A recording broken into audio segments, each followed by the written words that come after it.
आज हम आप लोगों को अवतल लेंस से जुड़े न्यूमेरिकल बताएंगे, जिसमें से पहला न्यूमेरिकल है 20 सेंटीमीटर फोकस दूरी के अवतल लेंस के सामने लेंस से 30 सेंटीमीटर दूर रखी वस्तु के प्रतिबिंब की स्थिति ज्ञात कीजिए। तो सबसे पहले ये जान लीजिए कि अवतल लेंस है, अगर अवतल लेंस में u, v और f ये तीनों मान हमेशा ऋणात्मक होंगे। u, v, f का मान हमेशा अवतल लेंस में ऋणात्मक होगा। चलिए देखते हैं 20 सेंटीमीटर फोकस दूरी के अवतल लेंस के सामने फोकस दूरी क्या है, f बराबर 20 सेंटीमीटर। माइनस होगा कि प्लस, तो मैंने बताया है माइनस होगा क्योंकि अवतल लेंस है, फोकस दूरी माइनस में होती है। इसके बाद अवतल लेंस के सामने लेंस से 30 सेंटीमीटर दूर रखी वस्तु, लेंस से 30 सेंटीमीटर रखी तो वस्तु की दूरी है ये, यानी कि क्या हुई, u हो गई, u बराबर -30 सेंटीमीटर। रखी वस्तु के प्रतिबिंब की स्थिति ज्ञात कीजिए, यानी वस्तु से प्रतिबिंब की स्थिति ज्ञात करना है, v ज्ञात करना है।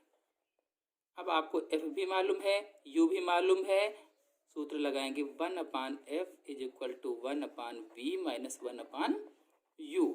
मान रख देंगे इसमें, f का मान है -20 is equal to 1/v minus 1/u का है -30। 1/-20 इज इक्वल टू 1/v और माइनस माइनस प्लस हो जाएगा 1/30।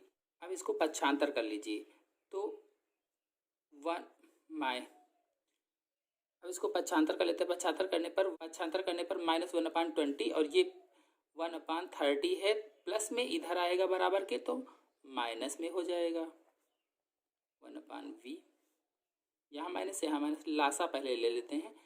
20 और 30 का लासा आएगा 60, 20 23 60 माइनस के 3, 30 दूना 60 माइनस के 2, क्योंकि यहाँ पर माइनस है, इज इक्वल टू 1/v। अब क्या करेंगे, माइनस माइनस जुड़ जाता है लेकिन चिन्ह माइनस ही रहता है, तो -5/60 is equal to 1/v।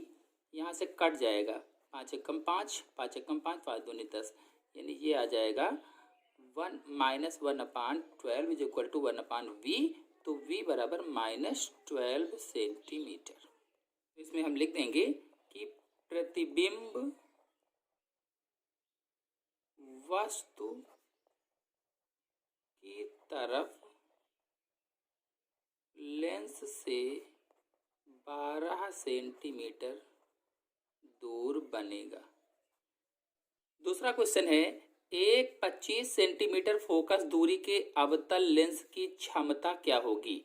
25 centimetre focus दूरी दी गई है, इस अवतल लेंस की क्षमता ज्ञात करनी है। तो अवतल लेंस की फोकस दूरी ऋणात्मक होती है, हम सभी लोग जानते हैं, यानी f बराबर -25 सेंटीमीटर।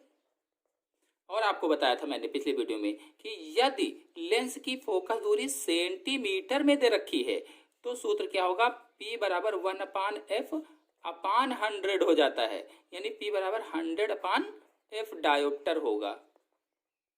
यदि सेंटीमीटर में यहाँ पर दे रखी है तो अब मान रख देंगे, तो p बराबर 100/-25 कट जाएगा, तो यह आ जाएगा p बराबर -4.0 डायोप्टर। तो अवतल लेंस की क्षमता क्या होगी, लिखेंगे अवतल लेंस की क्षमता बराबर -4 डायोप्टर। फिर आते हैं तीसरे क्वेश्चन पर, किसी लेंस की क्षमता -5 डायोप्टर है, इसकी फोकस दूरी कितनी है तथा लेंस किस प्रकार का है। फोकस दूरी बताना है और लेंस किस प्रकार का है ये बताना है। तो हल करेंगे इसको, लिखेंगे लेंस की क्षमता p बराबर 100/f सेंटीमीटर। और देखिए p का मान दे रखा है -5 डायोप्टर और f का मान ज्ञात करने के लिए कहा फोकस दूरी कितनी होगी और लेंस किस प्रकार का होगा।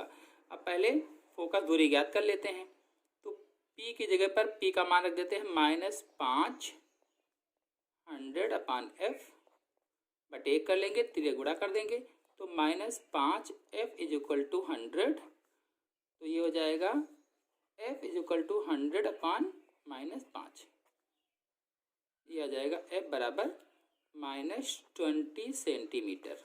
अब देखिए f का मान आया है -20 सेंटीमीटर। यहाँ देखिए f का मान क्या है, -20 सेंटीमीटर। और अगर माइनस में 20 सेंटीमीटर आया तो माइनस का मतलब होता है, यहाँ प्रश्न में पूछा गया था कि लेंस किस प्रकार का होगा, तो लेंस किस प्रकार का होगा, अवतल लेंस होगा, अवतल लेंस होगा, क्योंकि यहाँ पर फोकस दूरी माइनस में आई है और अवतल लेंस में फोकस दूरी माइनस में होती है, इसलिए अवतल लेंस होगा।